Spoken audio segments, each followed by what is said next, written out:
ہمالیہ میں واقع وہ پراسرار خفیہ وادیاں جو مشکل دور میں انسانیت کی پناہ گاہ بنیں گی۔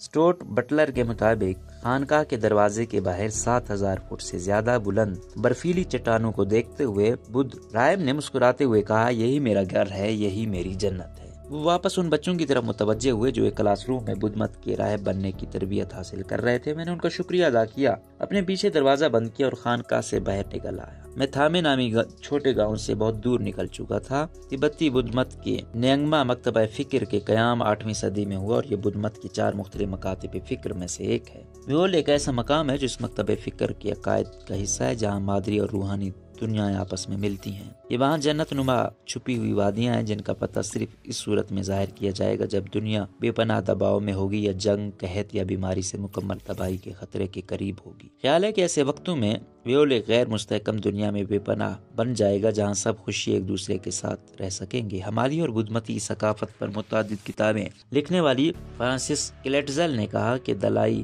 یعنی تبتی بدھ مت کے اساتذہ کے لیے ویول ایک مقدس جگہ ہے اور پناہ گاہ ہے۔ یہ ایک ایسی جگہ ہے جو مشکل اور لڑائی کے وقتوں میں ان کی مدد کر سکتی ہے۔ Francis Gainey of separate the Sherpas of Everest نامی کتاب کی مصنف بھی ہیں۔ ان کا کہنا ہے کہ بیول میں ہر کوئی داخل نہیں ہو سکتا۔ ایک ایسا بدھ مت کا پیروکار جس کے دل صاف ہو اور اس نے کڑے امتحان سے گزر کر مشکلیں جھیلی ہوں، صرف وہی بیول میں داخل ہو سکتا ہے۔ بدھ مت کے پیروکاروں کا ماننا ہے کہ اگر انہوں نے ان شرائط کو پورا کیے بغیر بیول میں داخل ہونے کی کوشش کی تو ممکنہ طور پر مر بھی سکتے ہیں۔ ہمالیہ کے پہاڑی سلسلے اور تبت کے علاقوں کے لیے گائیڈ بکس لکھنے اور باقاعدگی سے آنے کے باوجود مجھے یہ جان کر حیرت ہوئی کہ کچھ وادیاں اب تک خفیہ اور کوئی آفت آنے پر انہیں خوش نصیب افراد کے لیے کھولا جا سکتا ہے۔ تاہم میں نے فرانسس کلیٹزل سے بیول کے بارے میں مزید پوچھا۔ انہوں نے بتایا کہ بیول وادیوں کی بنیاد پدما سمبھو نے رکھی جو ایک بدھ گرو تھے۔ خیال کیا جاتا ہے کہ 8ویں اور 9ویں صدی کے دوران انہوں نے تبت اور ہمالیہ کے گرد بدھ مت مذہب کو پھیلانے میں کلیدی کردار ادا کیا تھا۔ وہ کہتے ہیں کہ ہمالیہ میں اپنے سفر کے دوران پدما سمبھو کو احساس ہوا کہ مشکل حالات آئیں گے۔ انہوں نے اپنی روحانی طاقتوں کے ذریعے بعض وادیوں کو صاف کر کے انہیں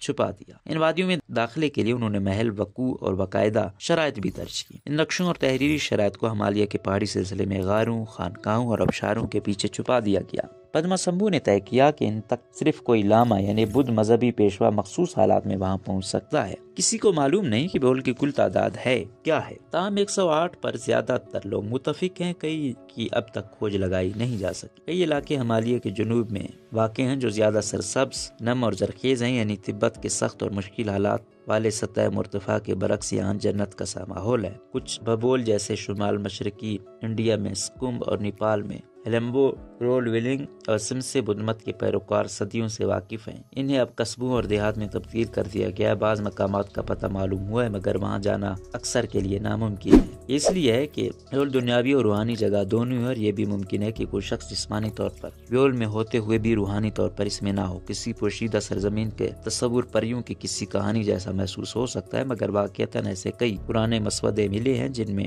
بیولوں کی تفصیلات درج ہیں۔ بیول میں داخل ہونے کے بجائے لنگپا واپس آ گئے تاکہ اپنے تمام پیروکاروں کو اکٹھا کر سکے۔ بدقسمتی سے جنت نظیر وادی میں پہنچنے کی جادوئی حد پار کرنے سے پہلے تلشوک لنگپا سمیت زیادہ تر افراد ایک برفانی تودے کی زد میں آ کر مارے گئے۔ کچھ دیگر افراد کی کسی بیول میں داخل ہونے کی کوشش کامیاب بھی ہوئی۔ شرپا انہی لوگوں میں سے ایک ہیں۔ آج یہ ماہر کوہ پیمائی، پورٹرز اور ٹریکنگ گائیڈز نیپالی ہمالی کو پہاڑیوں بالخصوص ماؤنٹ ایوریسٹ سے خاصی قربت رکھتے ہیں، مگر یہ ہمیشہ سے ہی ایوریسٹ کے جنوبی سائے کے رہائش پذیر نہیں تھے۔ اپنی تاریخ کا بڑا حصہ مشرقی تبت کے ہم خطے میں رہتے ہیں جو آج چین کے سچوان صوبے کا حصہ ہے، مگر 15ویں صدی میں تبت میں وسیع پیمانے پر اتھل پتھل اور تنازع نے شرپاؤں کی دنیا کو بھی متاثر کیا۔ جب میں نے پوچھا کہ کیا وہ چٹان دیکھ سکتا ہوں، جو تاوا سنگیہ مسکرائیں اور اپنے سر ہلانے لگی، مگر میں آپ کو کچھ اور دکھاتی ہوں۔ مجھے عبادت کے مرکزی کمرے کے پیچھے لے گئی اور وہاں انہوں نے ایک چھوٹا دروازہ کھولا تو ایک معلق چٹان کے نیچے اور اندر بنا ہوا ایک کمرہ سامنے آ گیا۔ چٹان کی چھت کو گرمیوں کے نیلے آسمان کا رنگ دیا گیا تھا اور کمرے کے آخر میں پدما سمبھو کی ایک مورتی رکھی تھی۔ مورتی کے قدموں میں عقیدت مندوں کی جانب سے چڑھاوے رکھے گئے تھے، جس میں رائل بریٹینیکا بسکٹس، نوڈلز کا ایک پیکٹ اور کچھ خشک پھول تھے۔ یہی وہ جگہ ہے جہاں پدما سمبھو نے مراقبہ کیا اور جہاں انہوں نے کھمبو کو اپنی دعا سے بیول میں تبدیل کر دیا۔ حالانکہ میں بدھ نہیں ہوں، مگر پھر بھی میں اس غار کی دیواروں پر ہاتھ پھیر پھیر کر حیران ہوتا رہا۔ شاید میری مسکراہٹ دیکھ کر وہ کہنے لگے کہ مجھے وادی میں اور اوپر جا کر تھامے نامی گاؤں جانا چاہیے۔ یہ اس جگہ واقع ہے جہاں زرعی زمینیں پاکس کی بلندی پہاڑی چراگاہوں میں بدل جاتی ہے۔ انہوں نے بتایا کہ تھامے خانقاہ کو کھمبو کی قدیم ترین خانقاہوں میں سے ایک اور بے حد روحانی اہمیت کے حامل تصور کیا جاتا ہے۔ کچھ لوگوں کا یہ بھی کہنا ہے کہ کھمبو بیول کا روحانی کلب ہے۔ لاؤدو سے تھامے تک کا پیدل پہاڑی راستہ چٹانوں سے بل کھاتا ہوا نیچے اترتا ہے اور بلند و بالا پہاڑی چوٹیوں کی وجہ سے ایک بننے والی گھاٹی کے ساتھ گزرتا ہے۔ انہوں نے مجھے دبی دبی آواز میں بتایا کبھی کبھی جب ہم یہاں دعائیں پڑھ رہے ہوتے ہیں تو پدما سمبھو ہمیں نظر آتے ہیں۔ وہ کہنے لگے کہ پدما سمبھو کی روح ان سے کہتی ہے کہ وہ جو کام کر رہے ہیں اور جو دعائیں کر رہے ہیں اس سے دنیا کے لیے اچھائی پیدا ہو رہی ہے۔ کچھ دیر بعد میں ایک اور کمرہ جماعت کے دروازے سے گزرا جہاں بدھ راہب نے کہا تھا کہ یہی میرا گھر ہے، یہ میری جنت۔ ہمالیاؤں میں چاہے پوشیدہ وادیاں ہوں یا نہیں، یہ واضح تھا کہ ان راہبوں کو اپنی سکون کی جگہ مل چکی تھی۔ جب میں نکلا تو مجھے وہ بات یاد آئی جو سفر کی شروعات سے قبل کلیٹزل نے مجھے کہی تھی، بیول ایک جگہ سے کہیں زیادہ ہے، یہ ذہنی کیفیت ہے۔ انہوں نے کہا بیول ہمیں ایک پرسکون اور مستحکم ذہنی حالت کی پرورش کر کے آگے موجود مشکلات کی تیاری کرنے کی یاد دہانی کرواتے ہیں تاکہ ہمارا ذہن، ہمارا اندرونی بیول ہماری اندرونی خانقاہ بن سکے۔ روزنامہ قدرت کی ویڈیو دیکھنے کے لیے ابھی YouTube چینل پر سبسکرائب کریں اور بیل آئیکن پر بھی کلک کریں۔